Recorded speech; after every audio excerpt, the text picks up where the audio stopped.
तो आज हम लोग स्टार्ट कर रहे हैं थर्ड लेक्चर इलेक्ट्रोस्टैट का। ठीक है, तो अब तक हम लोग चार्ज के बारे में पढ़े थे। ठीक है, दो चार कंडक्शन इंडक्शन ये सब पढ़ लिए थे हम लोग। ठीक है, आज हम लोग पढ़ेंगे दो चार्ज के बीच जो फोर्स लगता है जिसे हम लोग कूलम फोर्स कहते हैं, ठीक है, या इलेक्ट्रोस्टैटिक फोर्स कहते हैं, उसके बारे में हम लोग पढ़ेंगे। तो आज नया टॉपिक स्टार्ट कर रहे हैं इलेक्ट्रोस्टैटिक फोर्स। समझिए यहीं से इलेक्ट्रोस्टैट जो है शुरू होता है। इससे पहले का जो चीज़ है हम लोग 10th क्लास में भी पढ़े होते हैं। ठीक है, तो हम लोग टॉपिक का नाम लिख दें कूलम्स लॉ। ठीक है, कूलम्स या साइंटिस्ट का नाम है।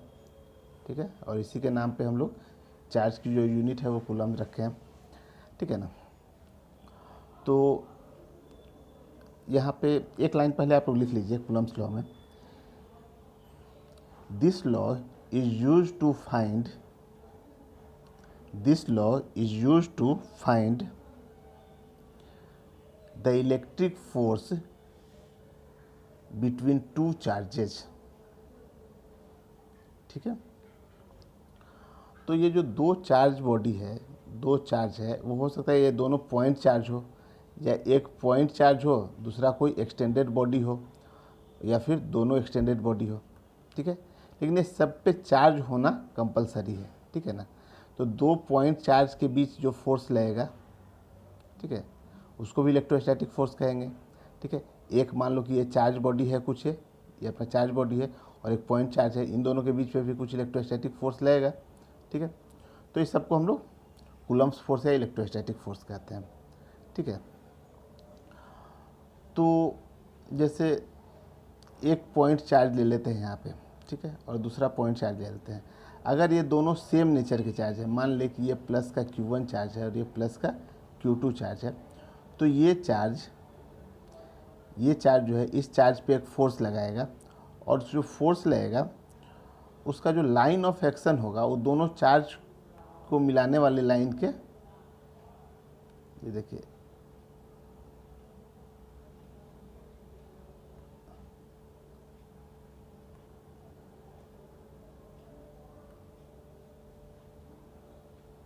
ठीक है, तो देखिए ये जो है ये इसका, ये दोनों चार्ज के बीच की डिस्टेंस है, कुछ r ले लेते हैं। ठीक है, और इस फोर्स पे, इस दोनों चार्ज पे जो फोर्स लग रहा है, इसका डायरेक्शन इधर है और एक का डायरेक्शन इधर है। तो जो फोर्स का जो लाइन ऑफ एक्शन है, ठीक है, और दोनों चार्ज को मिलाने वाली जो लाइन है वो एक ही लाइन पे होगी। ठीक है, आ रही बात समझ में। तो ये दोनों चार्ज को मिलाने वाली लाइन है, और जो इस पर जो फोर्स का जो लाइन ऑफ एक्शन है दोनों सेम लाइन है। ठीक है, तो यहाँ पे हम लोग को जो फोर्स लगेगा वो रिपल्सन का फोर्स लगेगा। ठीक है, तो एक फोर्स इधर लगेगा और एक फोर्स इधर लगेगा। अच्छा, अब देखिए ये चार्ज का अमाउंट कुछ भी हो सकता है। जैसे मान लो कि ये चार्ज 5 कूलम का है और ये जो चार्ज है वो 6 कूलम का है। ठीक है, तो इस पे जो फोर्स लगेगा, तो ये फोर्स मान लो कि इधर F1 हो गया, F2 फोर्स है। ठीक है, दोनों चार्ज अलग अलग है, तो दोनों चार्ज के कारण जो ये फोर्स का जो मैग्नीट्यूड है ये भी दोनों इक्वल होगा।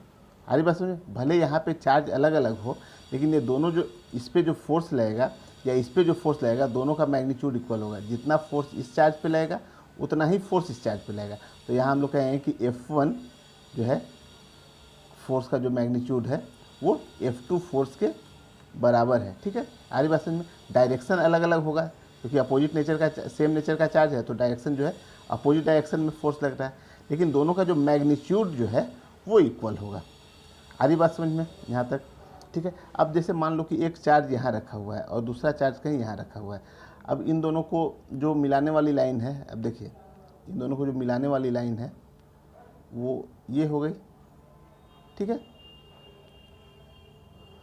तो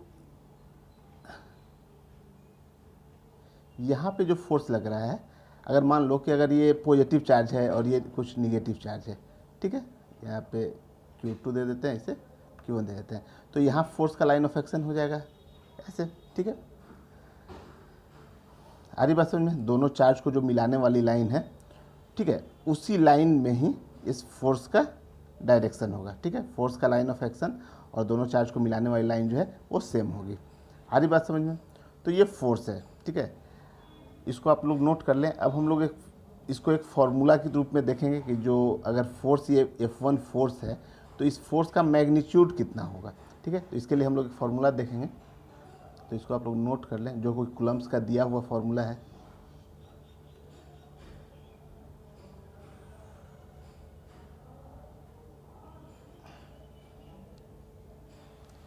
चलिए,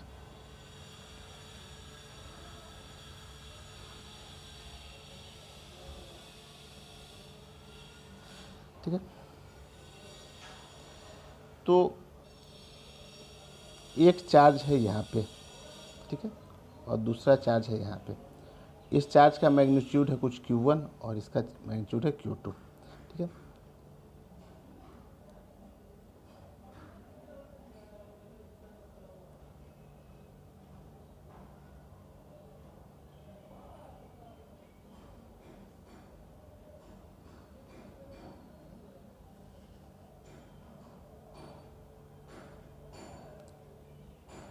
ठीक है।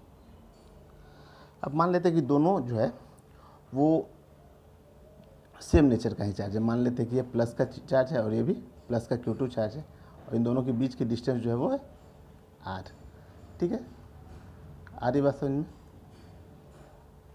ठीक है, तो यहाँ देखिए, ये जो फोर्स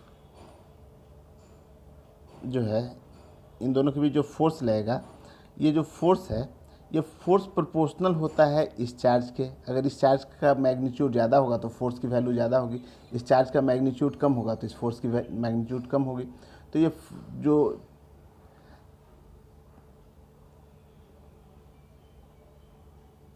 जो फोर्स है वो इस चार्ज के डायरेक्टली प्रोपोर्शनल में है। तो हम लोग क्या कहेंगे कि force is directly proportional to Q1।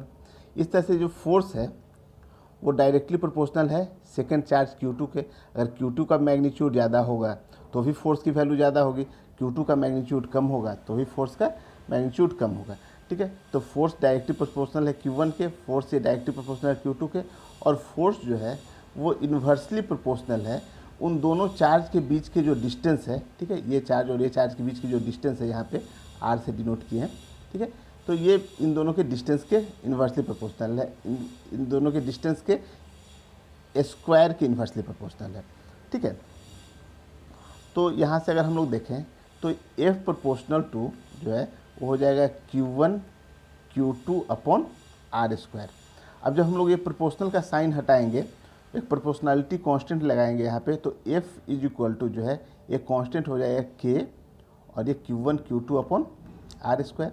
ठीक है, यहाँ जो ये K है, ठीक है, इस K की जो वैल्यू होती है, ठीक है, ये होती है 9 इंटू 10 टू द पावर 9। ठीक है, 9 इंटू 10 टू द पावर 9। आ रही बात समझ में? तो फोर्स यहाँ पे अगर फोर्स का फॉर्मूला जो हो गया वो कितना हो गया, F is equal to K Q1 Q2 upon R square. ठीक है, और यहाँ पे K की वैल्यू मालूम है, K की वैल्यू मालूम है हम लोग को। Q1 जो चार्ज है, Q2 चार्ज है, वो दिया रहेगा क्वेश्चन में। उन दोनों के बीच की जो चार्ज के बीच की डिस्टेंस जो R है वो भी दी रहेगी क्वेश्चन में। ठीक है, तो आप लोग को सबकी वैल्यू रखनी है और यहाँ से फोर्स आप फाइंड कर सकते हो। ठीक है, एक बेसिक सा फॉर्मूला है, काफ़ी बेसिक फार्मूला है, और इससे हम लोग दो पॉइंट चार्ज हो, उन दोनों पॉइंट चार्ज के बीच जो फोर्स लग रहा है वो हम लोग फाइंड कर सकते हैं। ठीक है, इसको नोट करें। इसके बाद हम लोग एक आसान सा छोटा सा क्वेश्चन देखते हैं इसी पे, फार्मूला बेस्ड।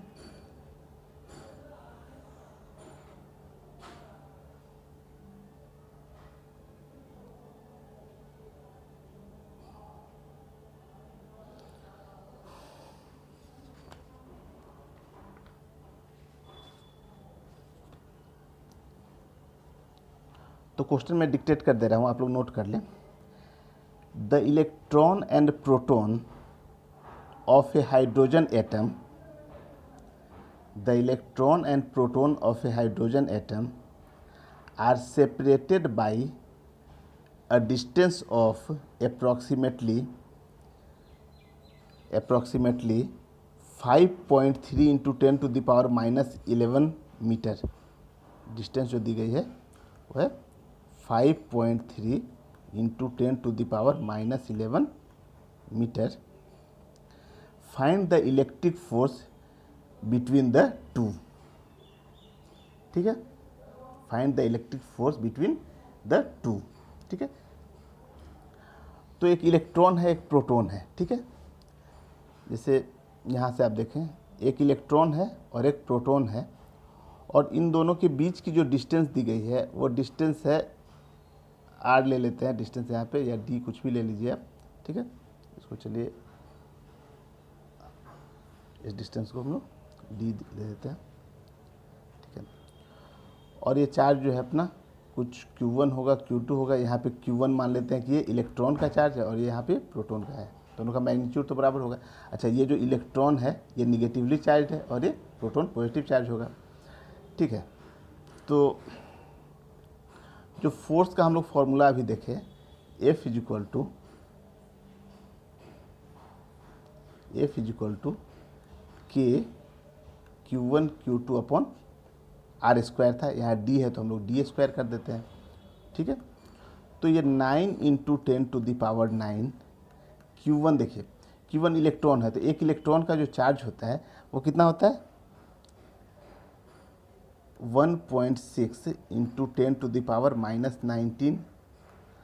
दूसरा भी चार्ज है, दूसरा प्रोटॉन है, तो उस पर भी चार्ज जो होगा 1.6 इंटू 10⁻⁻19 अपॉन डिस्टेंस का स्क्वायर। तो डिस्टेंस कितना दिया गया हम लोग को 5.3 इंटू 10⁻11, ठीक है। तो इसका स्क्वायर करेंगे -11 है, ठीक है। अब हम लोग को कुछ नहीं करना है, इसको सिंप्लीफाई कर लेना है। हरी बात समझे? तो सिंप्लीफाई तो आप लोग आसानी से कर सकते हो, ठीक है ना। देखो इसका सिंप्लीफिकेशन जो है ये थोड़ा सा आपको ध्यान रखना है, कैसे करते हैं। देखो ये 9 है, 1.6 है, 1.6 है, तो 9 इंटू 1.6 इंटू 1.6 अपॉन, देखिए नीचे 5.3 का स्क्वायर है, यानी कि 5.3 इंटू 5.3 इंटू 10⁻, में देखिए कितना होगा। यहाँ देखिए माइनस का 19 है और माइनस का 19 है, तो माइनस का 38 हो गया और प्लस का 9 है, तो 38 माइनस का और प्लस का 9 है, तो 29 रहा क्या, माइनस का 29।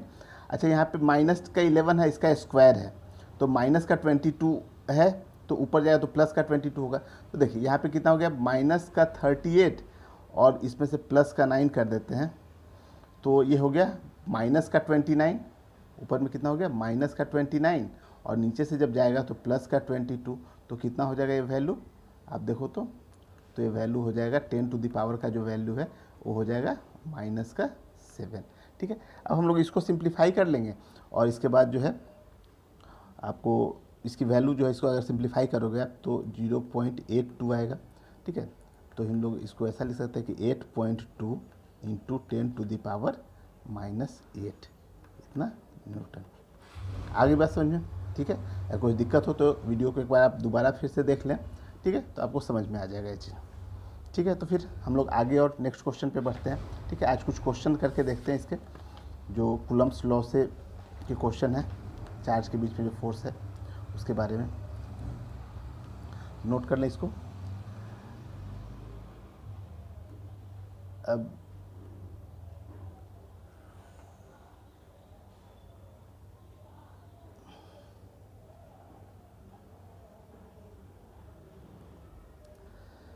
चलिए एक क्वेश्चन है, उसका डायग्राम पहले बना लेते हैं।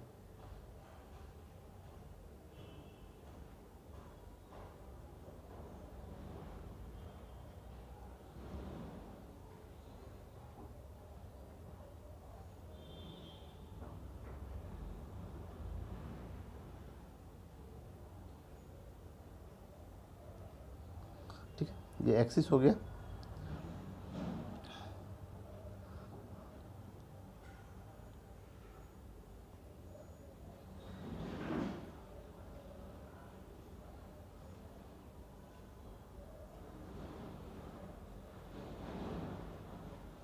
यहाँ पे 3 चार्ज रखा हुआ है,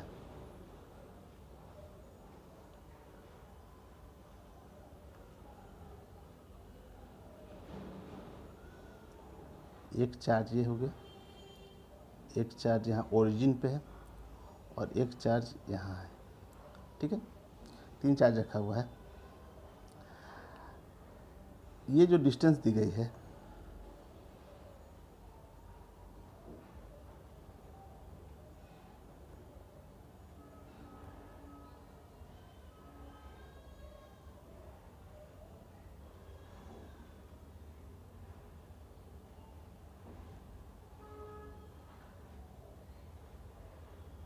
ठीक है, ये डिस्टेंस है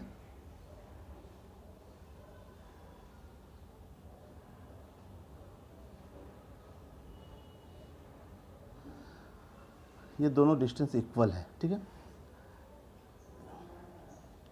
ये डिस्टेंस है ए और ये भी डिस्टेंस है ए। ठीक है, यहाँ पे जो चार्ज रखा गया है ये चार्ज है Q2, यहाँ जो चार्ज रखा गया है वो है चार्ज Q3 और यहाँ जो चार्ज रखा गया है वो है चार्ज Q1। ठीक है, यहाँ दिया गया है क्वेश्चन में कि Q1 is equal to 5 microcoulomb, Q2 is equal to minus का 2 माइक्रोकूलम और Q3 is equal to 5 microcoulomb. और ये जो A है A, उस A की वैल्यू दी गई है यहाँ पे। ठीक है ना, A इज इक्वल टू जो है वो दिया गया है 0.1 मीटर। ठीक है, तो ये वैल्यू आपको क्वेश्चन में गिवन है। ठीक है, इसके बाद कहा गया है, ये वैल्यू क्वेश्चन में गिवन है, कहा गया है find the resultant force on Q3, find the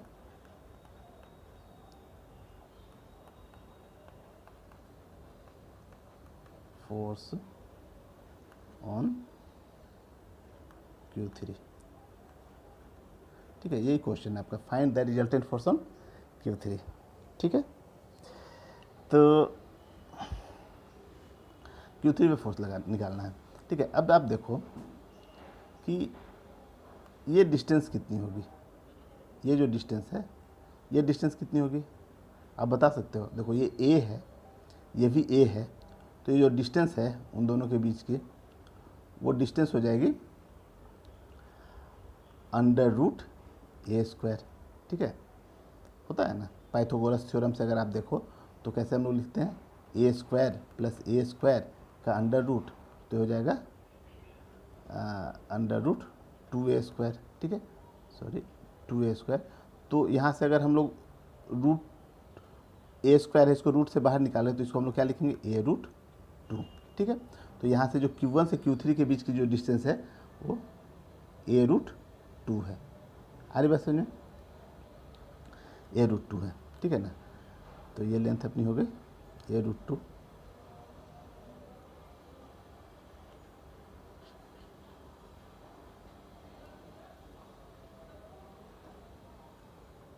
A√2। ठीक है,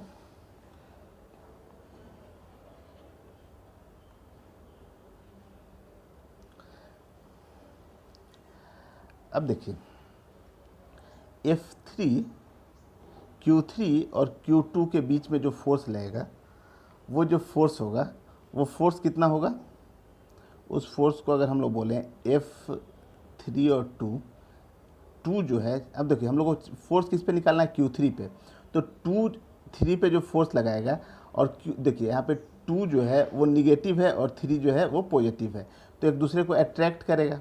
ठीक है, तो 3 पे जो फोर्स होगा वो किस डायरेक्शन में होगा, इसी डायरेक्शन में होगा 3 पे जो फोर्स होगा सो। ठीक है, 3 पे जो फोर्स होगा इधर होगा F32। तो ये जो फोर्स होगा तो इस फोर्स को हम लोग लिखेंगे KQ3Q2/R²। ठीक है, और डायरेक्शन हम लोग को मालूम हो गया है कि इसका डायरेक्शन जो है वो इधर है। ठीक है, ये Q2 जो है वो Q3 को अपनी तरफ अट्रैक्ट करेगा, तो इस फोर्स का डायरेक्शन Q2 की तरफ होगा। ठीक है, तो अब देखिए K की वैल्यू हम लोग को मालूम है 9 × 10⁹ और Q3 की वैल्यू देखिए यहाँ मालूम है हम लोग को 5 है, 5 माइक्रोकूलम है, तो 5 × 10⁻⁻6। अच्छा, और जो है सेकंड जो है Q2 जो है वो -2 माइक्रोकूलम है, तो इंटू 2 × 10⁻⁻6। ठीक है, और अपॉन डिस्टेंस A दिया गया 0.1, तो यहाँ पे 0.1 का स्क्वायर। ठीक है, अब इसको हम लोग सिंप्लीफाई कर लें, ये देखिए -6, ठीक है। अगर हम लोग इसको सिंप्लीफाई कर लें तो F32 जो है उसकी वैल्यू निकल के चली आती है कितनी, उसकी वैल्यू है 9, कोई दिक्कत नहीं, 9 न्यूटन। तो 9 न्यूटन हो गई इसकी वैल्यू, ठीक है। इस तरह से हम लोग अब निकालेंगे F31, मतलब चार्ज 3 पे, इस चार्ज पे Q3 पे Q1 के कारण जो फोर्स होगा, ठीक है। अब यहाँ देखिए, यहाँ पे Q1 जो है वो पॉजिटिव है, ये पॉजिटिव है, और Q3 भी पॉजिटिव है, तो एक दूसरे को रिपेल करेगा, तो Q1 जो है वो Q3 को रिपेल करेगा, तो इस पर जो फोर्स लगेगा वो फोर्स इस डायरेक्शन में लगेगा, बाहर की तरफ, ठीक है। और इसका जो मैग्नीट्यूड होगा वो हम लोग फॉर्मूला लिखे KQ3 Q1 अपॉन R²। तो R की जगह पे A√2 है, और A की वैल्यू है 0.1 और इंटू √2, ठीक है। और इसका हम लोग स्क्वायर कर देंगे, ठीक है। अब इसको हम लोग सिंप्लीफाई करेंगे, तो सिंप्लीफाई तो आप लोग कर सकते हो आसानी से, सब वैल्यू रख देना है यहाँ पे, ठीक है। Q1 की जो वैल्यू है वो Q1 की वैल्यू हम लोग यहाँ से रख देंगे, चलिए एक बार रख देता हूँ मैं, 9 × 10⁹ इंटू Q1 कितना हो गया, 5 × 10⁻⁻6 इंटू ये भी 5 ही है, 5 × 10⁻⁻6 और अपॉन डिस्टेंस का, जो डिस्टेंस दिया गया है इसका स्क्वायर, ठीक है। तो ये सिंप्लीफाई होने के बाद इसकी वैल्यू जो निकल के आती है वो होती है 11.25 न्यूटन, कोई दिक्कत नहीं यहाँ तक। चलिए इसको पहले एक बार नोट कर लीजिए आप लोग अच्छे से, इसके बाद हम लोग देखते हैं आगे इसी क्वेश्चन को।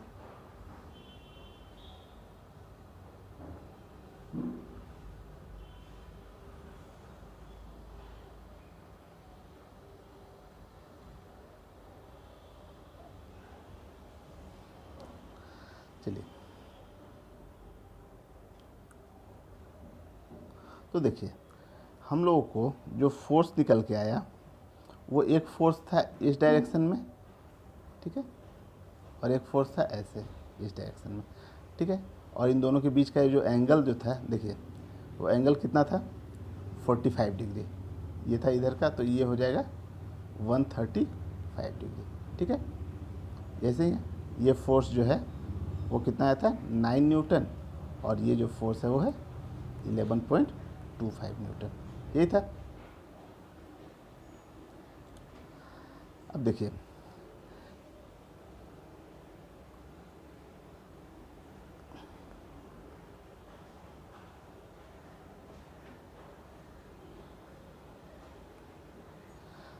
अब अगर हम लोग देखें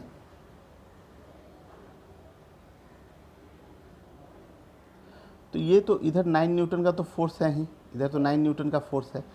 इस फोर्स का दो कंपोनेंट होगा, ये जो था F कौन सा था ये, F31 और ये था F32, ठीक है। तो ये तो हॉरिजॉन्टल डायरेक्शन में है, इसका दो कंपोनेंट होगा, एक होगा ऐसे और दूसरा होगा इधर की ओर, ठीक है। तो इस फोर्स का अगर हम लोग कंपोनेंट निकालें, ये देखिए ये एंगल कितना होगा, 35 डिग्री, सॉरी 45 डिग्री, ठीक है। तो इधर जो हो जाएगा 11.25, और cos 45 की वैल्यू होती है कितनी, 1/√2। इस तरह से यहाँ पे जो हो जाएगा ये भी हो जाएगा 11.25 और इंटू 1/√2। इस फोर्स का हम लोग कंपोनेंट निकालेंगे हॉरिजॉन्टल और वर्टिकल डायरेक्शन में। तो ऐसे वर्टिकल और हॉरिजॉन्टल में इसका कंपोनेंट जब निकलेगा तो ये जो फोर्स हो जाएगा कितना हो जाएगा, F31 cos 45 और ऊपर sin 45, ठीक है। तो यहाँ पे अब देखिए, अब इसकी जो वैल्यू है, ये जो वैल्यू है, ये वैल्यू अगर इसको हम लोग सिंप्लीफाई करें तो इसकी वैल्यू जो निकल के आती है वो आती है 7.95, ठीक है। तो ये भी तो इक्वल ही है, तो ये भी 7.95 है। तो अब अगर आप देखें तो इधर है 9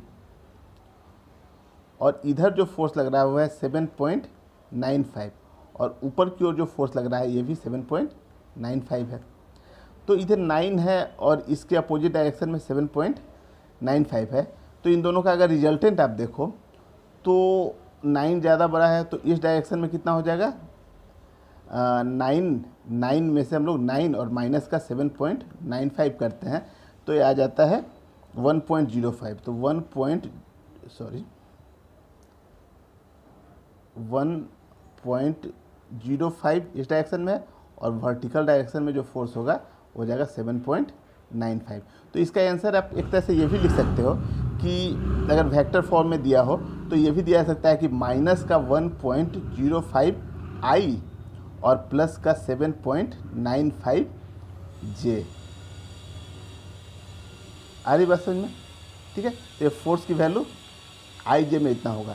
अब अगर आपको रिजल्टेंट इसका निकालना है तो हम लोग रिजल्टेंट कैसे निकालेंगे? अगर इसका मैग्नीट्यूड पूछा गया हो तो ऐसे जो दो फोर्स हैं इन दोनों का जो दोनों के बीच एंगल तो अभी 90 डिग्री है, इनका रिजल्टेंट कुछ इधर होगा। तो ये अगर एफ रिजल्टेंट अगर ऐसे निकाल लें एफ आर, तो हम लोग क्या करेंगे, अंडर रूट में 1.05 का स्क्वायर और प्लस 7.95 का स्क्वायर। ठीक है, तो अगर इसको आप लोग सिंप्लीफाई करोगे तो इसकी वैल्यू निकल के आ जाती है लगभग 64.305। ठीक है, इसको आप लोग सिंप्लीफाई करके देख सकते हो, और ये लगभग में जो वैल्यू है वो 8 न्यूटन है। आई बात समझ में? तो इसका आंसर जो हो गया वो 8 न्यूटन हो गया। ठीक है, तो अगर फोर्स अगर दिया हो, ठीक है ना, स्केलर फॉर्म में दिया हो, मैग्नीट्यूड केवल पूछा गया हो तो 8 न्यूटन, और अगर वेक्टर फॉर्म में दिया गया हो तो वेक्टर फॉर्म में जो इसका आंसर होगा वो ये आंसर होगा। ठीक है, वेक्टर फॉर्म में ये आंसर दिया रहेगा। आगे बात समझ में? ठीक है, दोबारा से एक बार आप देख सकते हैं इस वीडियो को। ठीक है ना, अब हम लोग नेक्स्ट क्वेश्चन पे आते हैं। ठीक है,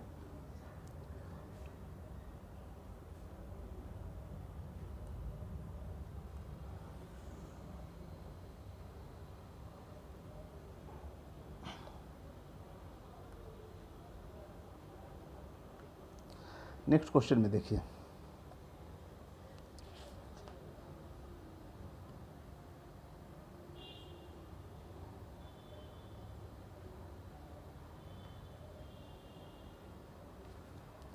ठीक है, पहले हम लोग डायग्राम बना लें।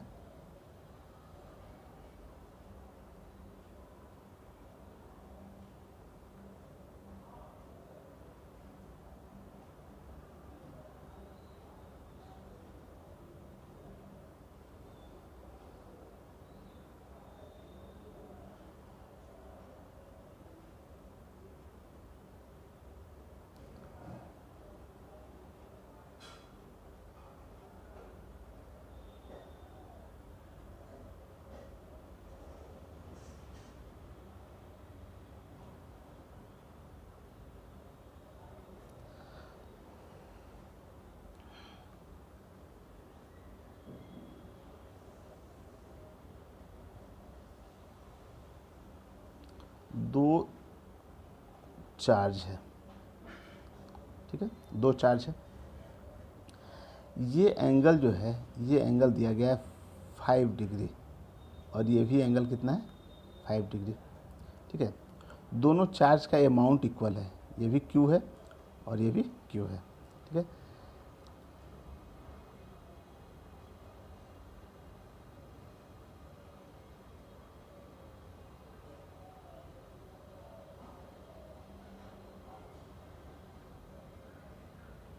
ये जो लेंथ दी गई है, जो स्ट्रिंग है, इस स्ट्रिंग की जो लेंथ दी गई है वो है 0.15 मीटर। ठीक है, दोनों स्ट्रिंग की लेंथ जो है इसकी भी 0.15 मीटर है। ठीक है, ये जो बॉल दिया गया है, इस बॉल का जो मास है, मास जो दिया गया है वो 3 × 10⁻⁻2 है, -2 kg, और दोनों आइडेंटिकल बॉल है, दोनों का मास इक्वल है। ठीक है, और पूछा गया है कि इस चार्ज की वैल्यू क्या होगी, दोनों चार्ज इक्वल हैं तो चार्ज की वैल्यू क्या होगी, ये चार्ज फाइंड करना है हम लोग को। ठीक है, Q = व्हाट। आई बात समझ में? यही अपना क्वेश्चन है, चार्ज कितना होगा। ठीक है, चार्ज का मैग्नीट्यूड बताना है। समझ में आ रहा है ये क्वेश्चन? एंगल यहाँ 5 डिग्री दिया गया है, ये एंगल 5 डिग्री है, तो क्वेश्चन समझ में आ गया।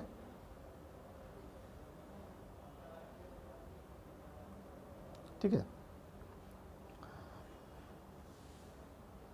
डायग्राम बना लें, उसके बाद आप लिख लें फाइंड द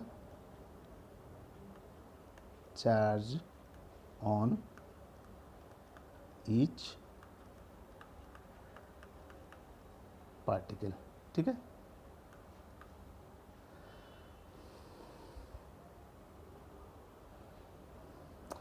अब हम लोग देखिए सबसे पहले इन दोनों चार्ज के बीच की डिस्टेंस हम लोग फाइंड करेंगे।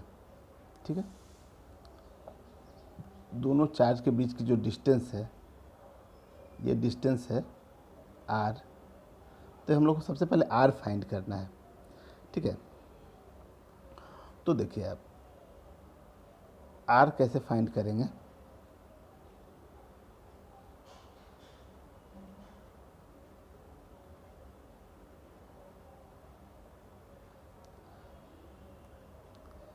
ये लेंथ है r/2, ये लेंथ हमको मालूम है 0.15 है, और ये एंगल है 5 डिग्री, यही है। तो हम लोग को ये पहले r/2 फाइंड करते हैं। तो यहाँ से देखें तो sine 5 degree is equal to r/2 into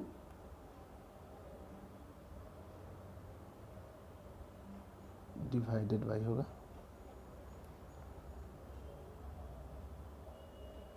sine theta is equal to perpendicular upon hypotenuse. ठीक है, अपॉन हाइपोटेनस 0.15। ठीक है, तो यहाँ से r इज इक्वल टू जो हो जाएगा वो कितना हो जाएगा 0.15 साइन 5 डिग्री और इंटू 2,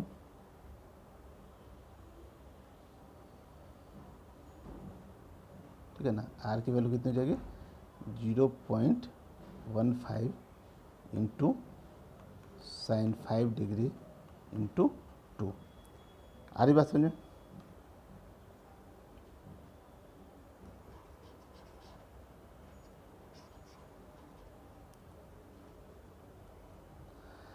ठीक है, तो 0.15 इंटू 2, तो इसकी वैल्यू जो है वो निकल के आ गई 0.3, और साइन 5 डिग्री को हम लोग लिख सकते हैं क्या, साइन 5 डिग्री को अगर हम लोग रेडियन में चेंज करें तो π/36। ठीक है, और हम लोग जानते हैं कि स्मॉल वैल्यू के लिए साइन थीटा के बराबर हो जाता है। तो r इज इक्वल टू यहाँ से लिख सकते हैं 0.3 इंटू इसकी वैल्यू कितनी हो जाएगी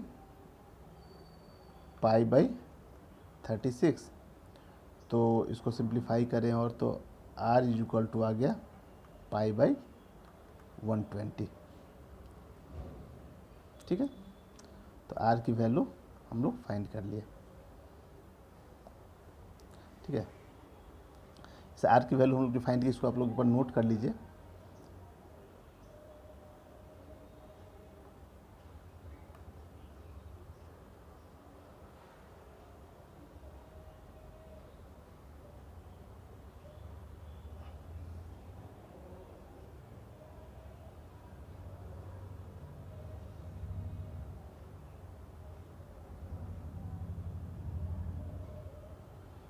ठीक है, अब देखते हैं हम लोग।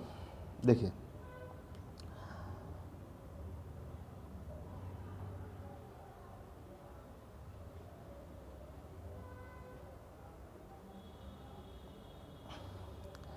इस पे जो फोर्स, एक तो इस पे जो फोर्स लगेगा एक mg लगेगा डाउनवर्ड डायरेक्शन में mg, एक टेंशन लगेगा इधर की ओर, और एक दोनों सेम नेचर का चार्ज है तो एक इलेक्ट्रोस्टैटिक फोर्स लगेगा इधर की ओर। ठीक है, इस टेंशन का दो कंपोनेंट होगा, इस टेंशन का दो कंपोनेंट होगा। ठीक है, एक कंपोनेंट होगा इस डायरेक्शन में, ठीक है, और एक कंपोनेंट होगा वर्टिकल डायरेक्शन में। ये एंगल 5 डिग्री है तो ये भी एंगल कितनी हो जाएगी 5 डिग्री। ठीक है, तो अब आप देखिए, तो इसको हम लोग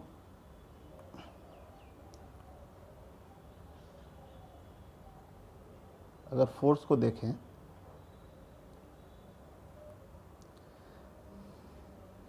तो ऊपर की ओर टेंशन का एक कंपोनेंट जो है, टी का एक कंपोनेंट है कितना होगा, टी कॉस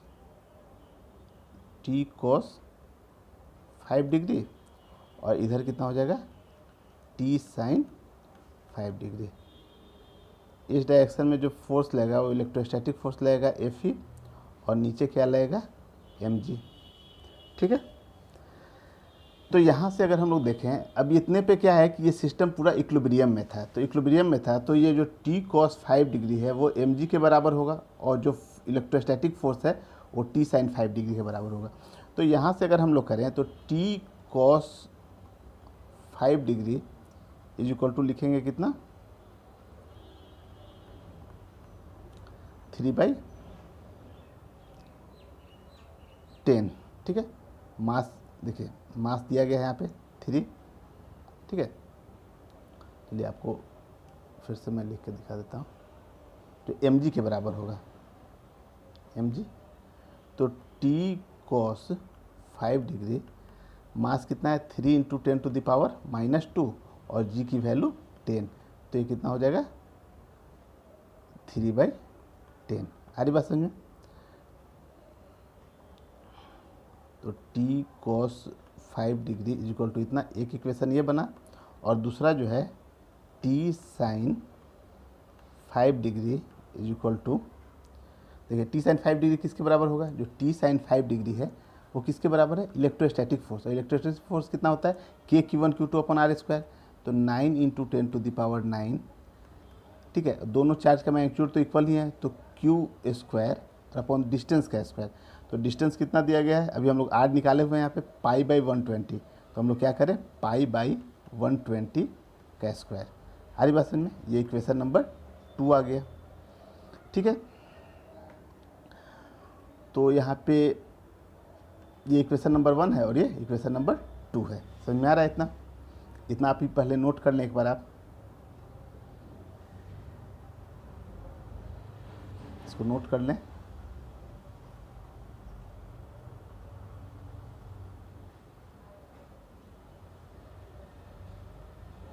चलिए इसको यहाँ से हटा देते हैं, इसी को हटा देते हैं।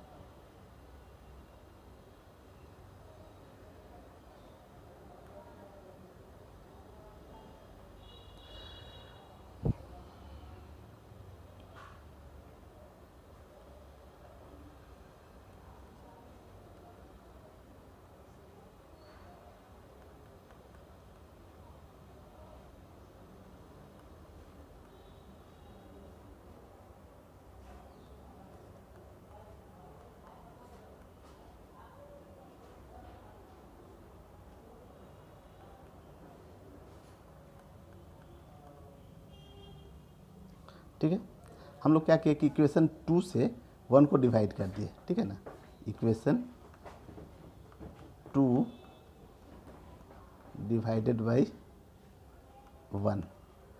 ठीक है, तो यहाँ पे T sine 5 degree upon T cos 5 degree, तो टी टेन 5 डिग्री और टी टेन 5, सॉरी ये कैंसिल हो गया, टी से टी कैंसिल हो जाएगा जब इसको इससे डिवाइड करेंगे।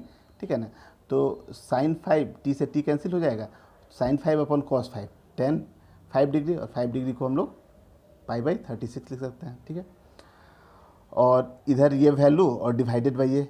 ठीक है, ये वैल्यू को इस वैल्यू से हम लोग, ठीक है ना, इस वैल्यू को डिवाइड किए। ठीक है, तो ये वैल्यू यहाँ पे हम लोग लिख लिए यहाँ पे। अब बस इसको हम लोग को सिंप्लीफाई करना रह गया है। तो देखिए टेन 5 डिग्री, देखिए साइन 5 डिग्री अगर स्मॉल वैल्यू के लिए साइन थीटा जो है वो थीटा के बराबर होता है, टेन थीटा भी थीटा के बराबर होता है। तो यहाँ से हम लोग टेन π/36 को लिख सकते हैं, π/36 इज इक्वल टू, इसको सिंप्लीफाई किए तो ये वैल्यू निकल के आ गई 3 × 10⁻10 इंटू Q² इंटू 120 का स्क्वायर अपॉन π²। ठीक है, तो यहाँ से हम लोग चार्ज निकालना है, तो क्यू स्क्वायर इक्वल टू हो गया पाई क्यूब, ठीक है। क्यू स्क्वायर को हम लोग सेपरेट कर ले रहे हैं, यही फाइंड करना हम लोग को। तो Q square equal to pi cube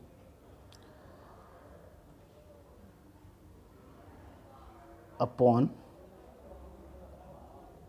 3 into 36, 108 into 120 का स्क्वायर इंटू 10⁻10। कोई दिक्कत नहीं। तो यहाँ से Q की जो वैल्यू निकल के आ जाएगी वो कितनी हो जाएगी, under root pi cube upon 10⁻12 into 144 into 108। अब बस इसको सिंप्लीफाई कर लेना है, यही चार्ज की वैल्यू है, यही फाइंड करने को कहा गया था, ठीक है। तो इसको आप लोग सिंप्लीफाई कर लेंगे, ठीक है, और यही अपना आंसर है, ठीक है। तो यहाँ हम लोग चार्ज फाइंड कर लिए, इतना कूलम, ठीक है। तो अभी हम लोग इसमें 2-4 क्वेश्चन और करेंगे, इसके बाद पढ़ेंगे इलेक्ट्रोस्टैटिक फील्ड, ठीक है। तो अभी इसके कुछ क्वेश्चन करेंगे, और आप लोग एच.सी. वर्मा से क्वेश्चन कर सकते हो। अभी एच.सी. वर्मा के क्वेश्चन नंबर लगभग आप 1 to 30 आप ट्राई करो। एच.सी. वर्मा के 1 to 30 क्वेश्चन ट्राई करो, और जो क्वेश्चन दिक्कत होगी, ठीक है, उसको आप लोग कमेंट में डाल देना, ठीक है। तो उन सब क्वेश्चन का एक और अलग से वीडियो बना लूँगा। अभी 2-4 क्वेश्चन और मैं अगले वीडियो में डालूँगा, ठीक है, जो कूलम्स लॉ से ही रिलेटेड है, ठीक है। तो तब तक के लिए